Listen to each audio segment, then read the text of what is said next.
मित्रांनो, आज आपण पाहणार आहोत सर्वात मोठे शस्त्र ही अकबर आणि बिरबलची गोष्ट.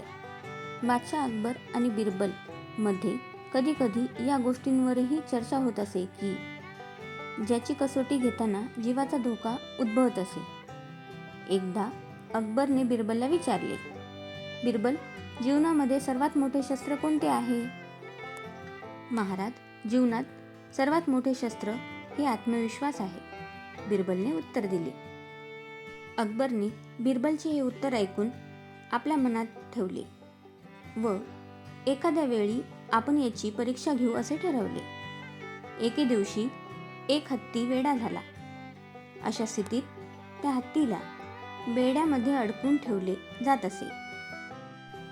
अकबरने बिरबलच्या आत्मविश्वासाची परीक्षा घेण्यासाठी त्याला बोलवणे पाठवले व इकडे हत्तीच्या महावताला आदेश दिला की जसा बिरबल येताना दिसेल तसा तू या हत्तीच्या बेड्या काढून टाक.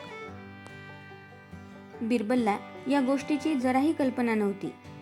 जेव्हा बिरबल अकबरला भेटण्यासाठी दरबाराकडे जात होता तेव्हा त्याच्या दिशेने तो वेडा झालेला हत्ती सोडला गेला. बिरबल आपल्या स्वतःच्याच धुंदीत चालत होता की त्याची नजर त्या वेड्या हत्तीकडे गेली जो उड्या मारत त्याच्याकडे येत होता. बिरबल हजरजबाबी, अतिशय बुद्धिमान, चतुर व आत्मविश्वासी होता. त्याला लगेच लक्षात आले की अकबरने आपल्या आत्मविश्वासाची व बुद्धीची परीक्षा घेण्यासाठी त्या वेड्या हत्तीला माझ्यावर सोडले आहे. तो हत्ती सोंड वर करून खूप जोरात बिरबलच्या दिशेने पळत येत होता. बिरबल अशा ठिकाणी उभा होता की तो इकडे तिकडे पळून सुद्धा वाचणे शक्य नव्हते. त्याच वेळेला बिरबलला एक कुत्रा दिसला. हत्ती खूप जवळ आला होता.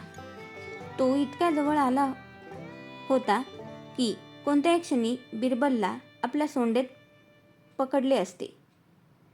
तेव्हा बिरबलने तात्काळ त्या कुत्र्याचे मागचे 2 पाय पकडले आणि पूर्ण ताकदीने त्याला फिरून हत्तीच्या दिशेने फेकले. अत्यंत घाबरलेला व ओरडत असलेला कुत्रा जेव्हा हत्तीवर जाऊन आपटला तेव्हा त्याचे ते भयानक किंचाळणे व ओरडणे ऐकून हत्ती पण घाबरला व वळून दुसऱ्या दिशेला पळाला. अकबरला जेव्हा बिरबलने केलेल्या या कृत्याची बातमी मिळाली तेव्हा अकबरला मानावेच लागले की बिरबल जे काही बोलला ते अगदी योग्य आहे. आत्मविश्वासच सर्वात मोठे शस्त्र आहे.